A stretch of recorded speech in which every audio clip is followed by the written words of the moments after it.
Good afternoon. I'm Larry Hicks, and I'm here to talk to you at the first official IPICO Sports Lunch and Learn.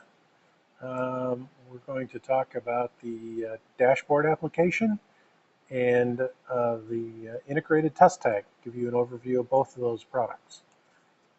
So I'll give you a few minutes to of a presentation, and then I'll open it up to, then I'll do a demonstration, then I'll open it up to some questions and answers.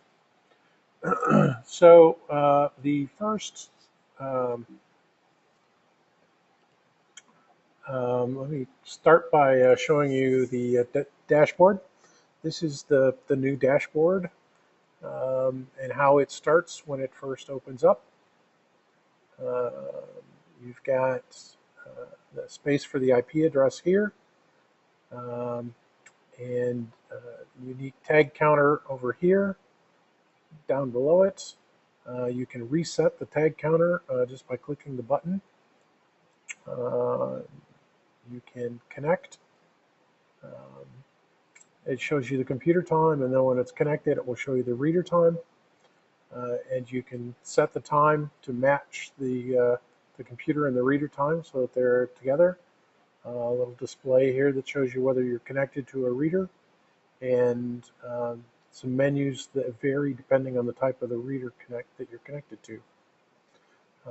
One of the new features that we added is the View Tags screen, which is accessible through this button. I'll show you that in a few minutes. And we also have the ability to add multiple devices. So up here you've got the plus button. You can add multiple tabs for additional readers. So if you have 3 or 4 readers that you want to connect to, you just simultaneously, you just click the plus and configure them by typing in the IP address. The dashboard application will automatically figure out what type of reader it is and give you the options affiliated or associated with that reader. One of the other abilities that you have here with these tabs is the ability, if you right click while up here on this tab, you can close the individual tab, or you can connect to all the readers at the same time. So if you've got a preset set up with 4 or 5 readers and you want to connect to all your readers, you can just go up here and right click and select connect all, and all 5 readers, assuming they're physically connected and can be reached from your computer, all 5 readers will be connected to the dashboard. I am going to go to the next slide, kind of give you a brief overview of the key features. We've improved some of the time sync capabilities.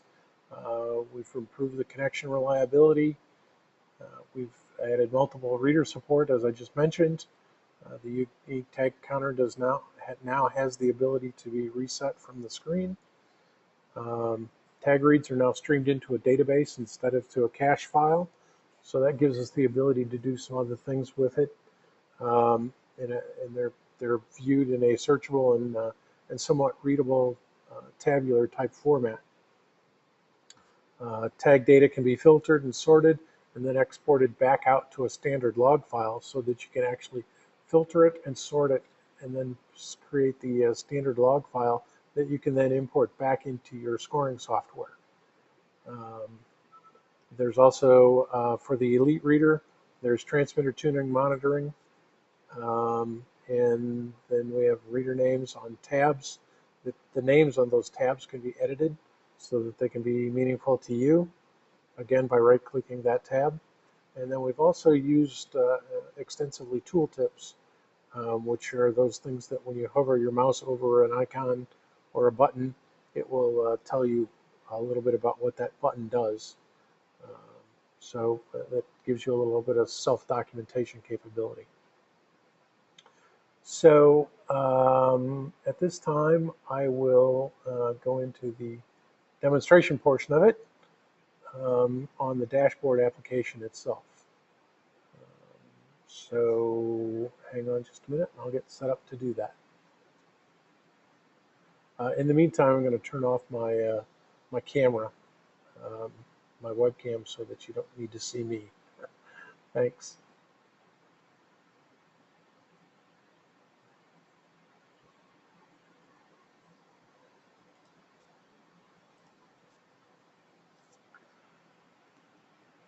Okay. All right, so here we have the dashboard application. I can make it full screen. I can make it a more, you know, visible or readable screen. I can move the screen around, etc. You can see I have two readers set up here, um, and I can add another one if I add another reader to connect to. I just click this button and it gives me that ability. If I right click on this, I can close that tab. I can also change the name to this particular tab, and this is, I don't know, it's Elite. I can change that name. Yes, actually the Elite. I got it backwards. There we go. So that is the light reader, and this one is the Elite reader. So I just go through and change that. So now I have a light and an Elite. And you can say this is the 5K split point or the 10K split point as well. You know, you can just say this is 10K, for example, and this is the 5K, for example, or the finish, for example. Okay, so that gives you a couple of examples of things that you can do with that. You also have the ability to drop down, and this is not a feature yet implemented, or is a feature that's not yet implemented, but we'll have a history of the IP addresses that you've connected to in the past so that you can drop down and connect to those fairly quickly without typing them in, of some of the last few anyway. As I mentioned, or as in the previous versions of Dashboard, we had the ability to monitor the uptime and get a unique tag counter. I can now just on screen click the reset button and reset that tag counter. So if I want to scan a tag, that's on the wrong reader. If I wanted to, well, I'd have to connect too. If I wanted to scan a tag, I could change the unique tag counter and scan that tag. I also have the uptime value for that reader, the Elite reader in particular. I can also download the files by clicking the little icon there. I can select which files I want to download, and I can go over here and I can select where I want to place them through a browser window to decide where I want to locate those to. Once I've selected the location, let's just say it's in my home directory on my desktop here. I can say OK, and it will bring that in there. And I say download, and it will download those files directly from the Elite reader to my desktop, and then it will close the window. So now you see that I have added that file to my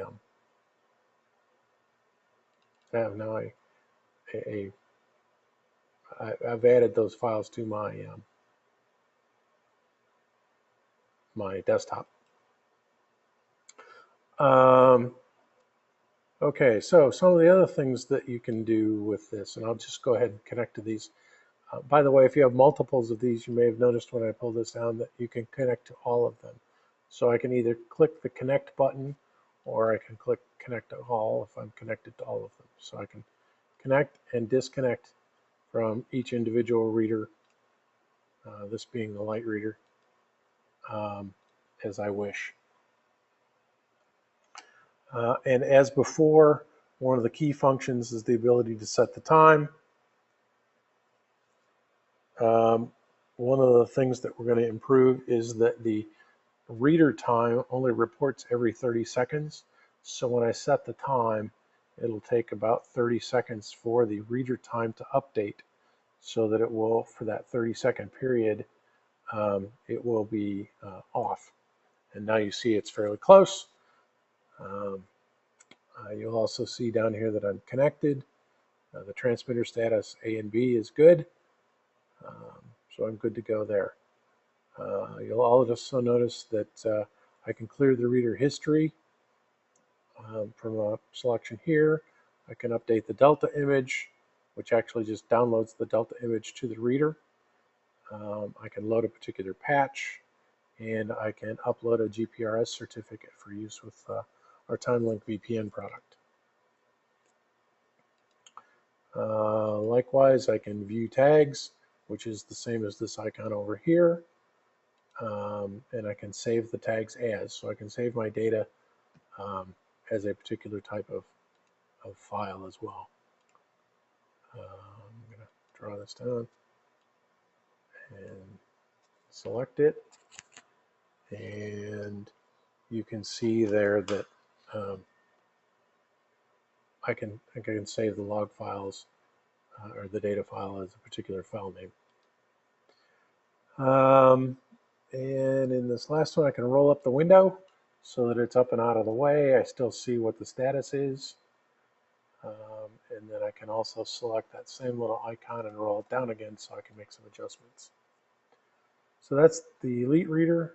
When I go over here and select the Light Reader, I have the same ability. I'm connected. I have the ability to roll up or down. I have the ability to view tags and save tags as. And I have the ability on this particular one, because it doesn't have any onboard data storage, I have the ability to change the reader configuration, which is basically just a number, an ID number, that you can set uniquely to, say, 4. And you'll see how that's useful in a few minutes. And then I also have the ability to arm or disarm a first scene filter. For those of you that have used Elite Readers, know that it has the data filtered in a first scene, last scene format on port 10,200. The Light Reader has a similar function, not quite the same, but very similar, called a first scene filter that will just give you one read per tag. So even though the tag may be read multiple times, you'll only see it once on the data stream. Anyway, that can be useful if you're trying to minimize the amount of data storage or the amount of data being transmitted. So again, I am connected to both of these readers. I happen to be here with the Light Reader, so I have a unique tag. I've added that tag. Now you'll notice I've got that tag in the Light Reader, and so now I have 3 tags in my Light Reader database.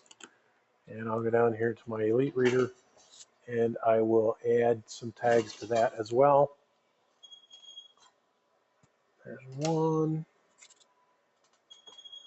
There's 2. There's 3. And all I'm doing is just, I have mats connected up to these readers. And so all I'm doing is just reaching over and connecting, scanning, swiping the tag over the mat. So now I can go to the View Tags screen, and the View Tags button is unique to each one of these tabs. So the 4 tags that I scanned, if you'll notice here, there were 4 tags on the Elite Reader that I scanned, and you'll notice there are 8 entries into this database. What we've done in that database is given you the first scene and the last scene in the database.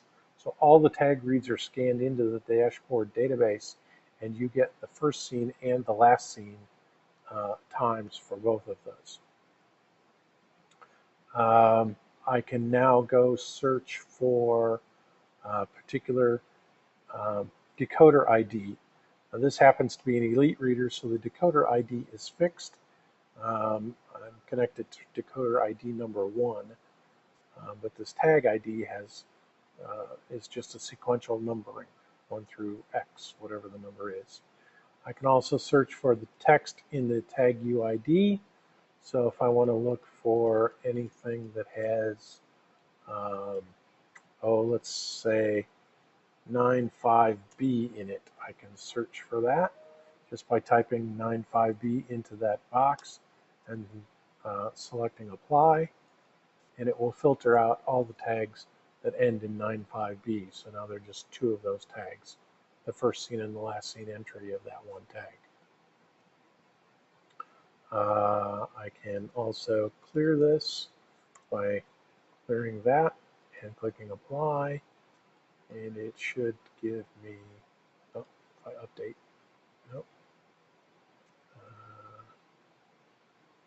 Okay, that may be something I want to do differently going forward. But in any case, I can clear the database of tags, and I can select the tags based on the date and or time. I can also import a log file. Notice the tooltips here. I can import a log file or a text file, and it brings up a dialog box that says, do you want to import this particular log file? And you can select import, and now that particular log file has been imported into this database. So now I can manipulate it by saying I want all the tags from, let's see, this particular date happens to be 13/06/01, so it would be June 1st of 2013. So I can say, all right, I want all of the tags from 13/06/01 to 13/06/02. Select that, 13/06/02, and I want them from 7/18/07/18/00 to, let's see, what else do I have here? 07/19/00. How's that? All right, and I can filter those out now based on, I can apply that database. So here are all the tags that started at 07/18 and were completed by 07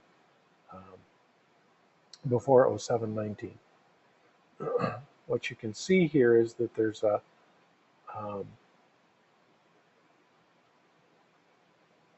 number of tags that occurred between a number of first scenes that occurred between 07/18/15 or 17 and 1845. So there are a bunch of people that crossed the timing line at that point, roughly 1,000 people.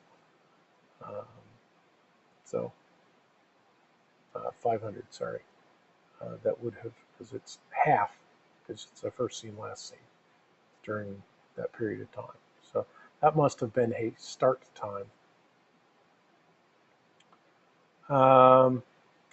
In any case, you can also see that in this database there is an additional, if I open it up a little bit, there's an additional computer date and time. So not only are you seeing the reader date and time, but you're seeing the computer date and time at which that record was added. So even though this is a tag that's dated of June 1st, it was added to my computer at 2:38 this afternoon. Just for your own reference if you want a different way to search for it. As with the previous version of Dashboard, you had the ability to fix those times. So I could say, all right, the times, I want to add 30 seconds to this, or I want to add a minute. I can add that by simply saying, I want to add a particular length of time. So the event time says it's 7/18/16. I want the new time to say, let's say 17:40, just to make it easy, 00. Okay, so I can change that time. It now adds and changes that time. So it no longer fits the filter. Um, and I can then re-import those times. And those times will, it no longer fits the filter, so I'm not seeing it there. But it has changed that time. I then have the ability to export those times back out to another file. So I can export the file into another TTYS0_1.log file, for example. Okay, so now I can re-import that file into, notice there's nothing in there because that file is now blank because it was all filtered out. I can now import that back into my scoring software. So if for some reason you forget to correct the date and time, you can add all of the time difference. You can add to your times, add or subtract to your times, fix that in this database, and then export it back out into a valid file. So that's really helpful at times as well. So I can close that. Again, I can do the same thing with the 3 tags that I had here in the light reader. There are 10 entries of these tags. 1, 2, 3. I apparently gave them 4 tags in the light reader instead of 3. I must have. Oh, I had one left over from a previous exercise. In the database, it wasn't in the counter because I can reset this counter independently from clearing this database. So that's why that numbers are, there are 10 here instead of 8, or 6 as I would have expected. And again, you can filter all these things as before. All right, because I'm recording this from a previous webinar that we did the other day that I forgot to record, I'm not going to open this up to any questions, but now would be a good time to ask any questions if we were going to do that. And so I'm going to move on to the integrated test tag at this point. So I'll give you a brief overview of the integrated test tag. So here's a photo of the new integrated test tag. Fits handily in your hand, comfortably in your hand, and it will read the field strength based on the output power, the transmitter power that's available. So as you move up vertically away from the mat, you'll see that the signal goes up or down. And I will tell you also that there are 2 different types of tags here, the shoe tag and the bib tag, because they have different field strengths both in the reception area as well as in the transmit area.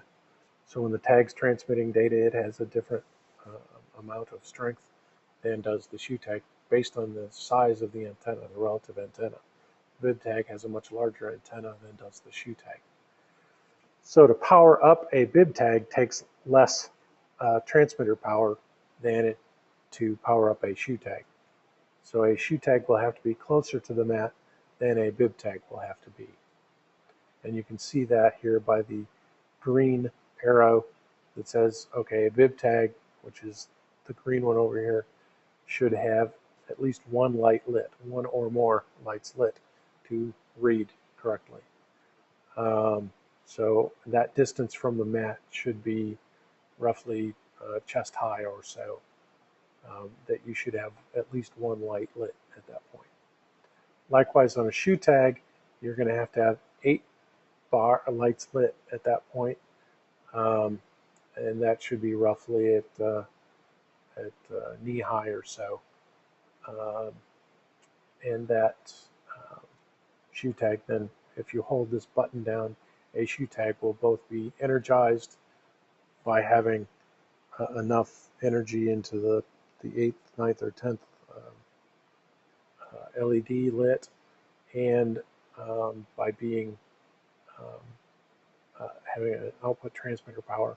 In other words, it's transmitting its tag ID back to the antenna and into the reader to be read um, using the relative shoe tag strength. So a couple of key features: simple on-off operation. It times itself out, so when you push a button, it turns itself on, and then over a period of time, it shuts itself off. It has an LED, it has a series of LED indicator lights, shoe tag and bib tag active indicators, and it has a shoe tag and or bib tag button, and it has a test ID built into it. They're unique. The shoe tag ID is listed under the shoe tag button, and the bib tag ID is listed under the bib tag button, so that you can tell in your data storage which one is which when you're reading the tags in your scoring software or on the dashboard. It has a replaceable 9-volt battery in the quiescent state or the standby state. It will typically last 3 to 5 years on a single 9-volt battery. I've not had mine for 3 to 5 years yet, but I can tell you that I've had one for about 6 months now, and I have not replaced the battery yet. So it also includes a handy velvet carrying bag to keep it protected. Those are some of the features available in that. I am going to go back and turn my camera on now and show you the integrated test tag as it comes packed in the box. This is the integrated test tag in its box. You'll notice that there's artwork and graphics on the box. If it shows you how the screen's laid out, much like the picture I just showed you. And also on the back, there are instructions to give you some idea of how to lay out the tag and how to use that tag in relationship to a mat and what the indicators should read, those kinds of things. So be sure and review that. It's rather than packing documentation into it and either on a CD or a piece of paper, we actually built the documentation into the box. So I'll open the box carefully here. Attempt to. Sure. Well, it was a lot easier to open this when I was not on television or on camera here. Take the tag out of the box. You'll notice here's what it looks like in nature. And I am going to turn this around a little bit. I happen to have a mat sitting here on the desk, a little desktop mat. So you can see that mat. You'll notice that the lights are all lit. And as I move up, you'll see the lights going down.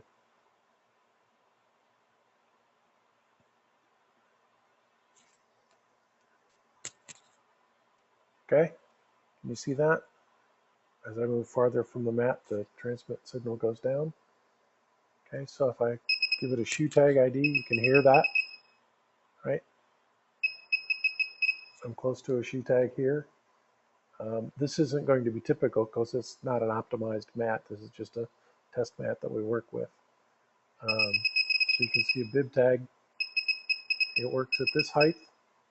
Notice if I press the shoe tag, it will not work at this height. I have to lower it to get it to work at that at a lower height. That's to be expected. Okay, so that gives you the, I should get a, if this were an optimal mat, I would get a bib tag reading up here. I don't do that, but I can if I go over to this mat over here.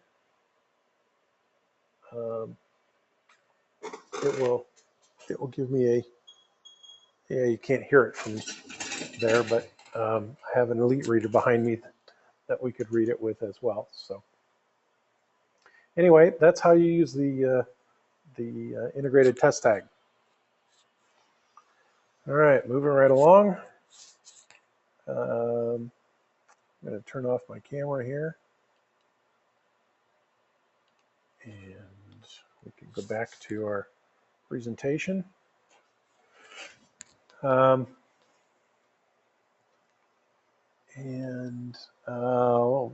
Again, I would open it up to Q&A if we were in the Q&A mode, but because I'm recording this, we're not going to do that.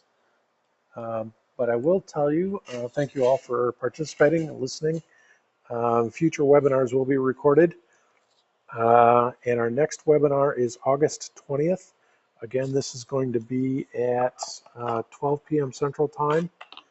And we're going to talk about optimizing bib tag performance.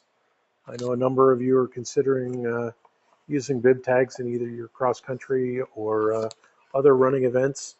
So we thought it would be a good timely exercise to talk about how to test using the integrated test tag and also to lay out your mats and readers to get optimal results for the bib tag in your races this fall. So be sure to join us on August 20th at 12 o'clock Central Time, and we'll see you then. Thanks for listening and watching. Take care. Have a nice day.